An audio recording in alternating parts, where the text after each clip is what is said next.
پطرس کا پہلا عام خط اور اس کا دوسرا باب اور اس کی 18ویں آیت سے لے کر 25ویں آیت تک میں یوں لکھا ہے: اے نوکرو، بڑے خوف سے اپنے مالکوں کے تابع رہو، نہ صرف نیکوں اور حلیموں ہی کے بلکہ بد مزاجوں کے بھی، کیونکہ اگر کوئی خدا کے خیال سے بے انصافی کے باعث دکھ اٹھا کر تکلیفوں کی برداشت کرے تو یہ پسندیدہ ہے، اس لیے کہ اگر تم نے گناہ کر کے مکے کھائے اور صبر کیا تو کون سا فخر ہے؟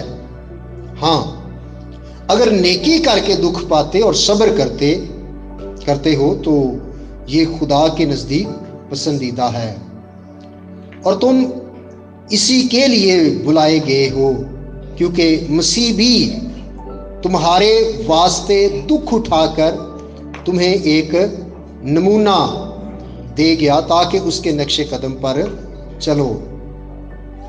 نہ اس نے گناہ کیا اور نہ اس کے منہ سے کوئی مکر کی بات نکلی، نہ وہ گالیاں کھا کر گالی دیتا تھا اور نہ دکھ پا کر کسی کو دھمکاتا تھا، بلکہ اپنے آپ کو سچے انصاف کرنے والے کے سپرد کرتا تھا۔ وہ آپ ہمارے گناہوں کو اپنے بدن پر لیے ہوئے صلیب پر چڑھ گیا تاکہ ہم گناہوں کے اعتبار سے مر کر راست بازی کے اعتبار سے جئیں، اور اسی کے مار کھانے سے تم نے شفا پائی، کیونکہ پہلے تم بھیڑوں کی طرح بھٹکتے پھرتے تھے، مگر اب اپنی روحوں کے غلابان اور نگہبان کے پاس پھر آگے ہو۔ خدا کے کلام کا پڑھا اور سنا جانا ہم سب کے لیے باعث برکت ہو۔ اگر ہم ان دونوں ابواب کا، یعنی پطرس کا جو خط ہے، اس کے پہلے اور دوسرے باب کو جو ہم نے ان گزرے 3 ماہ میں سیکھا ہے، اگر اوور ویو کی بات کریں تو میں تھوڑی سی دہرائی کروا دینا چاہتا ہوں کہ ہم نے اس خط میں سے جو بات سیکھی ہیں، جو مین مرکزی باتیں ہیں جو ہمیں یاد رکھنے کی ضرورت ہے کہ ہم اس زمین پر مسافر اور پردیسی ہیں، اور ایمان کے سبب سے ہے نا، ایمان خدا کے بیٹے یسوع مسیح پر ایمان لانے کے سبب سے ہمیں آسمان پر ایک ایسی میراث دی گئی ہے جو غیر فانی ہے، جو لازوال ہے، اور وہ محفوظ ہے۔ گو ہم خدا کے لوگ ہوتے ہوئے زمین پر مختلف طرح سے ستائے جاتے ہیں، لیکن آسمان پر ہمارے لیے بڑی خوشی ہے۔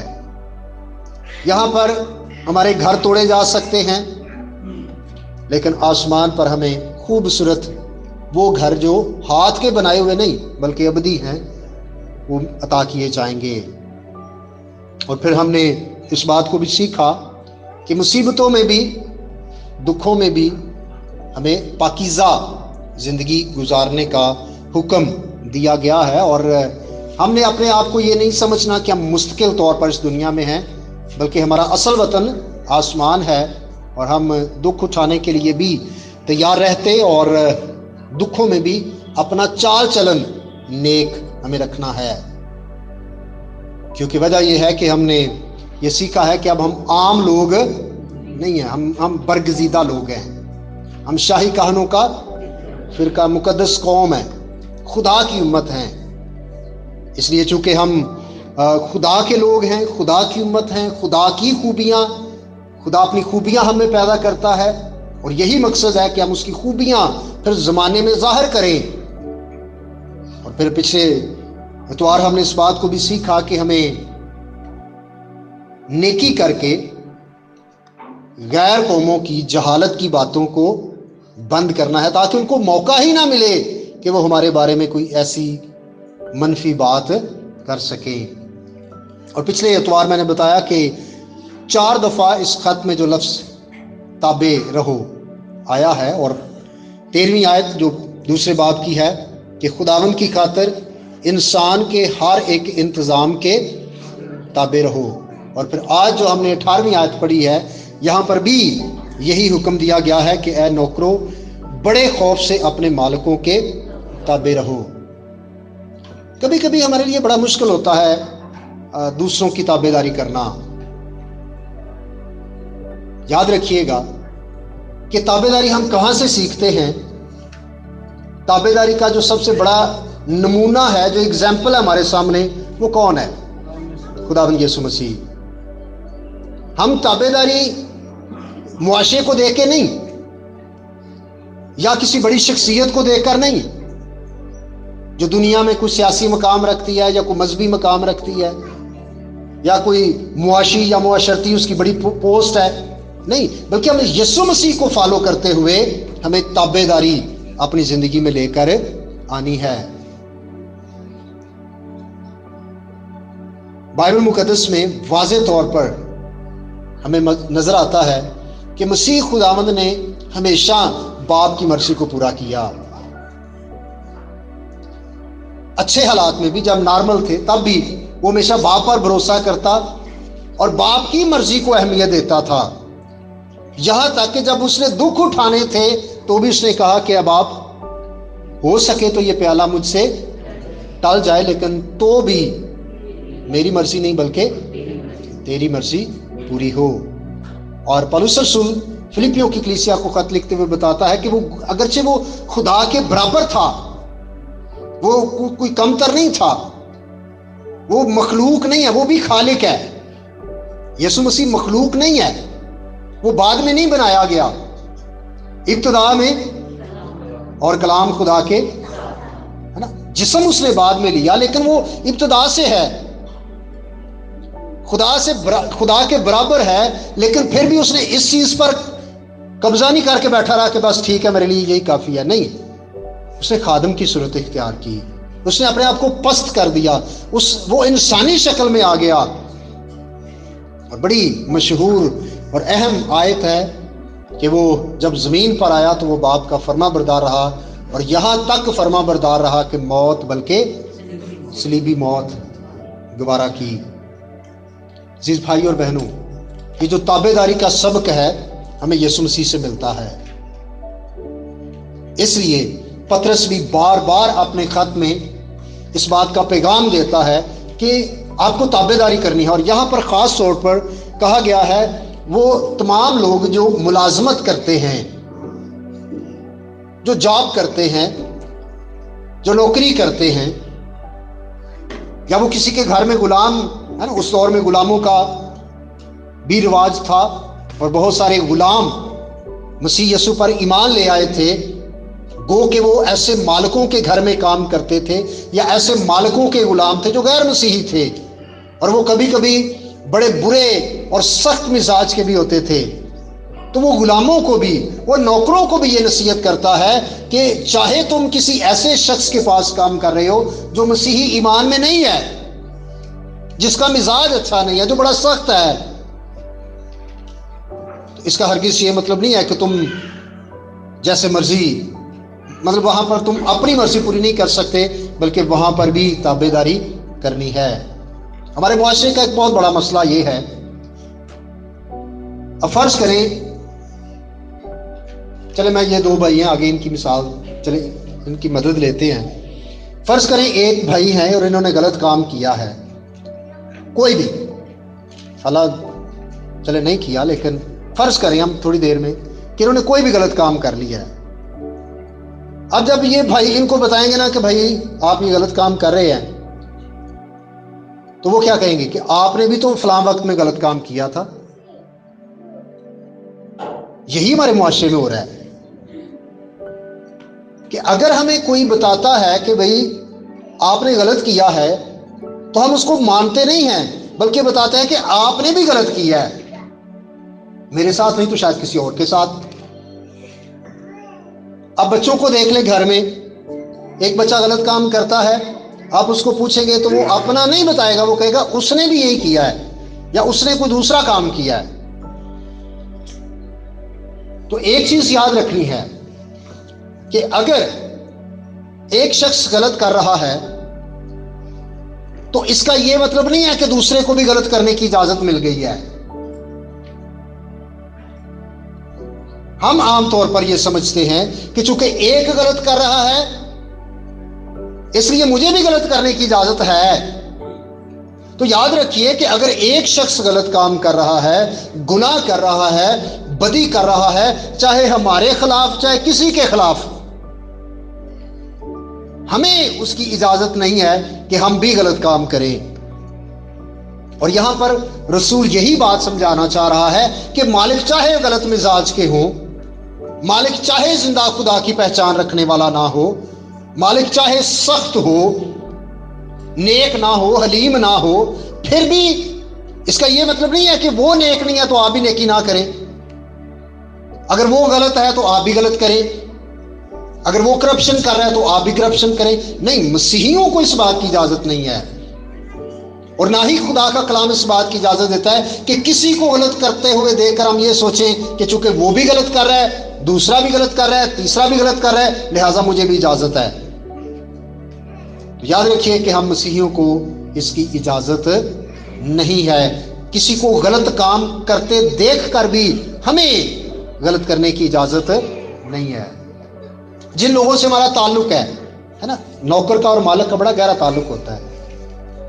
جہاں پر ہم جاب کرتے ہیں، نوکری کرتے ہیں، ملازمت کرتے ہیں، اور ہمارا اور آفیسرز کا ہر روز کا واسطہ ہے، اگر وہ مسیحی ایماندار نہیں ہیں، ان کا مزاج اچھا نہیں ہے، تو بھی ایک مسیحی کے لیے لازم ہے کہ وہ تابعداری کرے. اور پچھلے اتوار ہم نے سیکھا تھا کہ ہمیں اپنے ملکی اور جو جس جگہ پر ہم رہتے ہیں وہاں کے جو رول ریگولیشن ہیں، ہمیں حد الوسع کوشش کرنی ہے کہ ہر ممکن ہم ان اصولوں کو، ان رول ریگولیشنز کو فالو کریں. اگر کوئی قانون کی خلاف ورزی کر رہا ہے تو اس کا یہ مطلب نہیں ہے کہ مجھے چھوٹ مل گئی ہے، آپ کو چھوٹ مل گئی ہے. مسیحیوں کو اس طرح سے آزادی نہیں ملتی، ہمیں آزادی ملی ہے گناہوں سے. اور پچھلے اتوار ہم نے دیکھا کہ جو پطرس رسول ہے وہ کہتے ہیں اپنے آپ کو آزاد جانو، لیکن آزادی کا یہ مطلب نہیں ہے کہ بدی کرنے کی چھوٹ مل گئی ہے. یہ بڑی اہم بات ہے جس کو ہمیں یاد رکھنا ہے کہ جہاں پر بھی ہم کام کرتے ہیں، جہاں پر بھی ہم جاب کرتے ہیں، ہمیں اپنے آفیسرز کے ساتھ اچھا رویہ رکھنا اور ان کی تابعداری کرنی چاہیے. دوسری بات اور اس کی جو دلیل ہے، اگر آپ دیکھیں تو لکھا ہے کیونکہ اگر کوئی خدا کے خیال سے بے انصافی کے باعث دکھ اٹھا کر تکلیفوں کی برداشت کرے تو یہ پسندیدہ ہے، یہ اچھا ہے، خدا کو یہ پسند ہے. کیونکہ اگر کوئی غلط کام کر کے، گناہ کر کے مکے کھاتا ہے تو پھر وہ کس بات کا فخر کر سکتا ہے؟ دیکھیں، اب یہاں پر کوئی اگر کسی بھی رول کو وہ نہیں مانتا اور اس کی پنشمنٹ اس کو ملتی ہے اور وہ کہے کہ نہیں جی میں مسیحی ہوں اس لیے میں نے صبر کر لیا ہے، تو یہ کوئی فخر کی بات نہیں ہے. رسول کہتا ہے کہ اگر تم نے گناہ کر کے مکے کھائے اور صبر کیا تو کون سا فخر ہے؟ بھئی گناہ کیا ہے تو پھر تو سزا ملنی ہے، غلط کام کیا تو اس کی تو سزا ملنی ہے. لیکن اگر آپ نیکی کریں، اچھائی کریں، بھلائی کریں، اچھے کام کریں، اچھی زندگی گزاریں، اور اس کے باوجود آپ کو دکھ اٹھانے پڑے اور آپ صبر کریں، تو یہ بات خدا کو زیادہ پسند ہے. خدا کو یہ پسند نہیں ہے کہ آپ غلط کام کر کے سزا پائیں اور پھر کہیں کہ نہیں کوئی گل نہیں، یہاں تو صبر کر لیا ہے. وہ تو اس علاقے کا قانون ہے جس کی سزا آپ کو ملی ہے کیونکہ آپ نے وائلیشن کی. تو خدا کے لوگ ہوتے ہوئے جو شاہی کہانوں کا فرقہ ہے، جو مقدس قوم ہے، اس کی یہ ذمہ داری ہے کہ وہ نیکی کر کے دکھ اٹھائے اور صبر کرے، تو خدا کو یہ بات بہت پسند آتی ہے. اس کے بعد خدا کا بندہ پطرس ہماری توجہ مسیح کی طرف دلاتا ہے کہ کیوں یہ ساری باتیں ہم بار بار کر رہے ہیں، کیوں یہ اتنے ہفتوں سے ہم ایک ہی بات کیے جا رہے ہیں. وجہ کیا ہے؟ کیونکہ جو رول ماڈل ہے وہ یسوع مسیح ہے. حالانکہ یہ ایک فطری بات ہے کہ چاہے کوئی غریب ہو یا امیر ہو، بدلے کی خواہش ہر انسان کے اندر ہوتی ہے. جہاں آواز چلے وہ بدلہ لے لینا، جہاں نہ چلے وہ صبر کر جاتا ہے. یہ فطرت ہے. بچہ ہے یا بڑا ہے، انتقام لینے کا جو جذبہ ہے، بدلہ لینے کا جو جذبہ ہے، یہ بچوں میں بھی ہے، بڑوں میں بھی ہے. اور بار بار کلیسیا کو یہ نصیحت کی جا رہی ہے، اس وقت بھی اور آج بھی، کہ ہم نے انتقام کا نہیں سوچنا، ہم نے بدلہ لینے کا نہیں سوچنا، بلکہ جب مسیحی ایمان کی وجہ سے ہم دکھ اٹھاتے ہیں، ہم ستائے جاتے ہیں، تو ہمیں صبر کرنا ہے. وجہ کیا ہے؟ نمونہ، رول ماڈل جو ہے وہ یسوع مسیح ہے. اور بڑی اہم باتیں ہیں، پریکٹیکل باتیں ہیں، اور شاید کہیں نہ کہیں پر ہماری زندگی میں یہ کمزوریاں، یہ کمیاں ہیں. لکھا ہے کہ نہ اس نے گناہ کیا، یسوع مسیح کے بارے میں، نہ اس نے گناہ کیا اور نہ ہی اس کے منہ سے کوئی مکر کی بات نکلی. اور ہم ضرور اپنے آپ کو کمپیریزن کرتے چلیں مسیح کے ساتھ، اپنا موازنہ کرتے چلیں، کیونکہ وہ بھی خدا کا اکلوتا بیٹا ہے اور ہم بھی خدا کے بیٹے اور بیٹیاں ہیں. تو ضرور ہے کہ ہم یسوع مسیح کے ہم شکل بنیں. تو مسیح جیسا بننے کے لیے، مسیح کا ہم شکل ہونے کے لیے ضرور ہے کہ ہم دیکھیں کہ اس میں کیا خوبیاں ہیں اور کیا وہ میری ذات میں ہیں یا نہیں. تو پھر ہم اس کے ہم شکل بنیں گے، اس جیسے بنیں گے. ویسا ہی مزاج رکھو جیسا. تو مسیح کے مزاج کی یہاں پر بات کی جا رہی ہے کہ نہ اس نے گناہ کیا اور نہ اس کے منہ سے کوئی مکر کی بات نکلی. ہم کس طرح کی زندگی گزار رہے ہیں، ہمیں اپنا موازنہ مسیح کے ساتھ کرنا ہے. شاید ہم بارہا مکر کی بات کرتے ہیں. مکر کنوں کہتے ہیں؟ مکر، فریب ہے نا. اصل بات کچھ اور ہے، اور ایسا اس کو بنا کے بات کو کچھ اور بیان کر دینا اور اپنے آپ کو بے گناہ اور دوسروں کو قصوروار ثابت کرنے کی کوشش کرنا. اسی طرح کے ہمارے معاشرے میں کلچر پایا جاتا ہے. لیکن یسوع مسیح کے بارے میں یہ لکھا ہے کہ اس کے منہ سے کبھی بھی کوئی فریب کی بات نہیں نکلی. اس نے کسی کو دھوکہ نہیں دیا، اس نے کسی کو فریب نہیں دیا، کسی کے ساتھ مکر نہیں کیا. اور پھر بڑی ایک اور اہم بات، ایک ایسا گناہ یا ایک ایسی اخلاقی برائی، یا میں اس کو کہوں گا کہ یہ زبان کا گناہ جو بڑا عام ہے ہمارے کلچر میں، اور وہ کیا ہے؟ گالی. پنجابیاں دے بارے مشہور ہے کہ کسی نے کہا کہ انہوں نے ایک ہفتے دی انہوں نے پابندی لا چھڑی پنجابی تے کہ تو ایک ہفتہ گال نہیں کڈنی، وہ مر گیا. وہ لیے اوکھا کام ہے بھائی گال نہ کڈے. شاید ہمارا کلچر ایسا ہے کہ ہم باتوں باتوں میں، اور نہ صرف کلچر بلکہ بہت سارے مسیحی ایماندار بھی، غیر ایماندار بھی اور ایماندار بھی زبان کے اس گناہ میں مبتلا ہیں. بچوں کو یا بیوی کو یا پڑوسیوں کو یا غیر قوم کو گالیاں دیتے ہیں. گھر بیٹھے بھی گالیاں دیتے ہیں، راہ چلتے بھی لوگوں کو گالیاں دیتے ہیں. تو مسیح کے بارے میں لکھا ہے کہ اس نے کبھی بھی کسی کو گالی نہیں دی. ہاں، اس کو اگر لوگ دیتے تھے تو وہ برداشت کرتا تھا. اس نے گالیاں کھا کر کسی کو گالی، ہاں ایک یہ بھی ہو سکتا ہے نا کہ ہم سوچے کہ نہیں جی میں پہل نہیں کرتا، لیکن پھر جواب دینا میرا، کئی لوگوں نے فرض کیتا ہے نا اپنے آپ پہ کہ پہل نہیں اسی کر دے کہ پہلو نہیں ایسا کڈی، لیکن جدوں نے پھر کڈی ہے تو پھر میں تو نہیں سی برداشت کر سکتا یا کر سکتی. نہ پہل کرنے کی اجازت ہے، نہ جواب دینے کی اجازت ہے. کیوں؟ کیونکہ مسیح یسوع نے گالیاں کھا کر گالی نہیں دی، جواب نہیں دیا کسی کو۔ کبھی کبھی ہم پاکیزگی کا یا روحانیت کا معیار یہ سیٹ کر لیتے ہیں نا کہ نہیں جی میں پہل نہیں کرتا، لیکن اگر پھر کوئی مجھے دے تو مجھ سے برداشت نہیں ہوتا۔ تو یہ برداشت کرنا ہی اصل میں مسیحی روح ہے کہ ہم برداشت کریں۔ ہم نے کوشش کرنی ہے کہ ہم پہل بھی نہ کریں، اور اگر کوئی کسی وجہ سے ہمیں گالیاں دیتا ہے تو ہم نے جواباً اس کو گالیاں نہیں دینی۔ اینٹ کا جواب پتھر سے دینے کا جو مزاج ہے یہ مسیحیوں کا نہیں ہونا چاہیے۔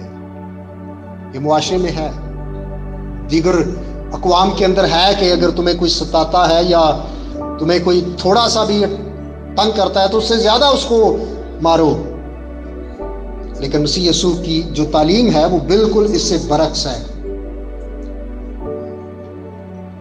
اور پھر لکھا ہے کہ نہ دکھ پا کر کسی کو دمکاتا تھا۔ دھمکی دینا کسی کو، دیکھ لاں گا، دھمکی یہی ہوتی ہے نا کہ وقتی طور پر تو کچھ نہیں، لیکن شاید چند دنوں بعد یا چند مہینوں بعد جب پھر مجھے موقع ملے گا تو میں دیکھ لوں گی یا دیکھ لوں گا، یہ دھمکی ہوتی ہے۔ تو مسیح یسوع نے کسی کو دھمکایا بھی نہیں ہے، کسی کو دھمکی نہیں دی۔ اور ایک مسیحی کو بھی اس طرح کا مزاج اپنانا ہے۔ اور بڑی اہم بات یہ ہے کہ یہ تو وہ چیزیں ہیں جو اس نے نہیں کی، یعنی نہ اس نے گناہ کیا ہے، نہ اس کے منہ سے مکر کی بات نکلی ہے، نہ اس نے گالیاں دی ہیں، نہ اس نے دکھ پا کر کسی کو دھمکایا ہے۔ تو پھر کیا ہے؟ اپنے آپ کو سچے انصاف کرنے والے کے سپرد کیا ہے۔ ابھی تھوڑی دیر پہلے بھائی نے بڑی اہم بات کی کہ شاید دنیا کی عدالتیں بے انصافی کر جائیں یا ہم ان کے فیصلوں سے مطمئن نہ ہوں، لیکن ہمارا خدا بڑا سچا ہے، وہ بہترین انصاف کرنے والا ہے۔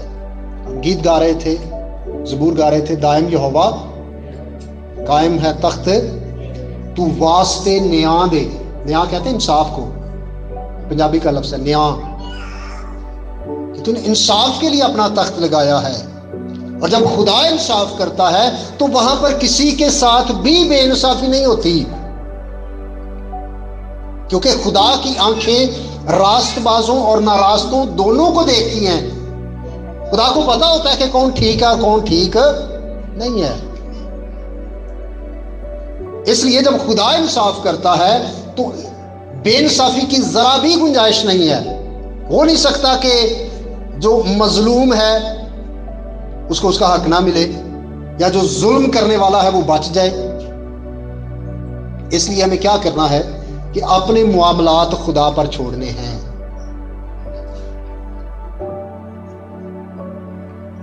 اس ملک میں رہتے ہوئے کبھی کبھی غیر قوم کی طرف سے، غیر مسیحیوں کی طرف سے دکھ ہمیں اٹھانے پڑ سکتے ہیں، لیکن ہمیں کیا کرنا ہے یا کیا ہمیں حکم دیا گیا ہے کہ ہم نے اپنے آپ کو خدا کے سپرد کرنا ہے، اپنے آپ کو خدا کے ہینڈ اوور کریں۔ ہم نے نہ تو بدلہ لینا ہے، نہ ہم نے جواباً گالیاں دینی ہیں، بلکہ اپنے معاملات خدا کے سپرد کرنے ہیں۔ ہاں، اپنے آپ کے دفاع کے لیے، جیسے اس وقت بھی کلیسیا جب ان کو ستایا جاتا تھا وہ ایک جگہ سے دوسری جگہ چلے جاتے تھے، تو دفاع کا حق ہمیں دیتا ہے خدا کہ بھئی اپنے آپ کو ضرور محفوظ رکھیں، اپنے آپ کو بچائیں، تاکہ ایسے معاملات میں پڑنے سے ہم بچ سکیں۔ لیکن اگر کسی جگہ پر ہمیں مصیبت کا سامنا کرنا پڑتا ہے تو اپنے معاملات خدا کے سپرد کریں۔ جو شاہی کاہنوں کا فرقہ ہے وہ اپنے معاملات جب خدا کے سپرد کرتے ہیں تو خدا اپنے لوگوں کے لیے جنگ آپ لڑتا ہے۔ جب خدا ہماری طرف ہے تو پھر کون ہمارا مخالف ہے؟ چاہے جسمانی چیزوں کا نقصان ہو تو بھی ہم خداوند میں خوش اور مطمئن ہیں۔ اور یسوع مسیح کے بارے میں بڑی اہم باتیں ہیں جو یہاں پر کی گئی ہیں، کیونکہ وجہ یہ ہے کہ وہ ہمارا رول ماڈل ہے۔ کیوں بار بار کلیسیا کو تسلی دی جا رہی ہے؟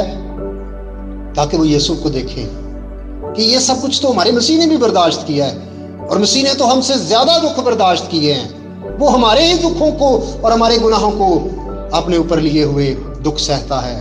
اس نے تو کوئی گناہ نہیں کیا تھا، ہمارے واسطے لکھا ہے کہ وہ آپ ہمارے گناہوں کو اپنے بدن پر لیے صلیب پر چڑھ گیا تاکہ ہم گناہوں کے اعتبار سے مر کر راست بازی کے اعتبار سے جیئیں۔ یہاں پر مقصد بتایا گیا ہے، یہ ساری باتوں کا جو ایک نچوڑ ہے وہ یہاں پر نکالا گیا ہے کہ ہم گناہوں کے اعتبار سے مر کر اور راست بازی کے اعتبار سے جیئیں۔ اگست کے مہینے میں جب پانی کے بپتسمے دیے گئے تو ان دنوں میں کافی میں نے زیادہ اس بات پر سکھایا تھا کہ جب ہم اپنے گناہوں سے توبہ کرتے ہیں تو گویا ہم گناہ کے اعتبار سے مر جاتے ہیں، کیونکہ ہم گناہ کو چھوڑ دیتے ہیں، ہم گناہ اور بدی کی راہ سے کنارہ کرتے ہیں۔ تو جب گناہ اور بدی کو اپنی زندگی سے چھوڑتے ہیں اور توبہ کرتے ہیں تو پھر گویا گناہ کے اعتبار سے مر گئے، کیونکہ ہم نے دوبارہ گناہ کی راہ پر نہیں جانا۔ اب ہم میں جو زندگی ہے وہ راست بازی کی زندگی ہے، اور وہ راست بازی یسوع مسیح کے وسیلہ سے ہمیں ملی ہے۔ اب گناہ کے اعتبار سے مر گئے ہیں اور راست بازی کے اعتبار سے زندہ ہیں، یعنی گناہ کی راہ پر نہیں جانا، اور راست بازی کے لیے ہم ہر وقت تیار اور موجود ہیں۔ مقصد یہ ہے کہ ہم نے دکھ اٹھانے ہیں، ہمت اور حوصلہ رکھنا ہے، خداوند کے نقش قدم پر چلنا ہے۔ وجہ کیا ہے؟ تاکہ ہم جو زندگی گزاریں وہ پتہ چلے کہ یہ گناہ کے اعتبار سے مر گئے ہیں اور راست بازی کے اعتبار سے جی رہے ہیں، یہ راست بازی کے اعتبار سے زندہ ہیں۔ اور پھر وہی جو بات ہے ماضی یاد دلایا گیا ہے کہ پہلے ہم بھٹکتے پھرتے تھے، پہلے کوئی منزل کا پتہ ہی نہیں تھا، پہلے ہماری کوئی حفاظت کرنے والا نہیں تھا، لیکن اب روحوں کے گلہ بان اور نگاہ بان کے پاس آگے ہیں۔ خداوند میرا چپان ہے، مجھے کمی، خداوند ہمارا نگاہ بان ہے، وہ ہمارا چپان ہے۔ اور یہاں پر ایک جو ایماندار ہے، اور آپ کو پتا ہے کہ بائبل مقدس میں ایمانداروں کو بھیڑوں سے بارہا تشبیہ دی گئی ہے جو بھٹک جاتی ہیں، لیکن خداوند ان کو اپنے پاس لاتا ہے۔ اور بتایا یہ گیا ہے کہ آپ جو خدا کے لوگ ہیں، آپ بھٹکے ہوئے تھے، آپ جیسے لکھا ہے کہ ہم تو کوئی امت نہ تھے، لیکن اب ہم خدا کی امت ہیں۔ ہم پر رحمت نہ ہوئی تھی، لیکن اب ہم پر کیا ہے؟ رحمت ہوئی ہے۔ تو اس لیے چونکہ ہم پہلے بھٹکے ہوئے تھے، راہ سے گمراہ تھے، برگشتہ تھے، لیکن اب چونکہ خداوند کے پاس آ گئے ہیں، اس لیے خداوند کے نقش قدم پر چلنا ہے۔ اور ایک ایماندار کے لیے جو سب سے بڑی اگزامپل ہے وہ یسوع مسیح کی ہے۔ بھائیوں اور بہنوں، جو دکھ اٹھانے کا سلسلہ ہے مسیحیوں کے لیے وہ ختم نہیں ہوا، اور نہ ہی یہ کبھی ہوگا۔ ہم نے سیکھا ہے کہ ہم خواہش نہیں کرتے پرسیکیوشن کی، لیکن ہم توقع رکھتے ہیں کہ مسیح کی خاطر ہمیں دکھ اٹھانے پڑ سکتے ہیں۔ ابھی مجھے نہیں پتا آپ میں سے کتنوں نے سنا، ریسنٹلی سیالکوٹ کے علاقے میں ایک نوجوان جو مسیحی نوجوان تھا، اس کو مارا گیا، مطلب اس کو مار دیا گیا ہے۔ وجہ کیا ہے؟ اس ملک میں رہتے ہوئے یا کسی بھی ملک میں ہم ہوں، مسیحی ایمان کی وجہ سے ہمیں ستایا جا سکتا ہے۔ ہمیں تیار رہنا ہے، اور نمونہ یسوع مسیح ہے، ہمیں اسی کے نقش قدم پر چلیں۔ جب اس نے دکھ اٹھائے ہیں تو ہمیں بھی دکھ اٹھانے کے لیے تیار رہنا ہے۔ لیکن اہم بات یہ ہے کہ اپنے کردار کو، اپنے چال چلن کو اس قدر مؤثر بنائیں، اس قدر شفاف بنائیں، اس قدر پاک بنائیں تاکہ کسی کو بھی ہمارے بارے میں بات کرنے کا موقع نہ ملے۔ ہم اپنے کردار پر کام کریں، ہم اپنے چال چلن کو بہتر بنائیں، اپنی عادتوں کو، اپنے رویوں کو، اپنے انداز کو، اپنے رہن سہن کو ہم بہتر کریں اور مسیح جیسا بنائیں۔ کیونکہ وہی ہمارے لیے سب سے بڑا رول ماڈل ہے۔ خدا آج کے کلام کے وسیلہ سے ہم سب کو کثرت کی برکت بخشے، آمین۔ اب تک ہمارا چینل سبسکرائب نہیں کیا تو ابھی سبسکرائب کریں اور بیل آئیکن کو کلک کر کے ہماری لیٹسٹ ویڈیوز کے بارے میں اپڈیٹ جانیں۔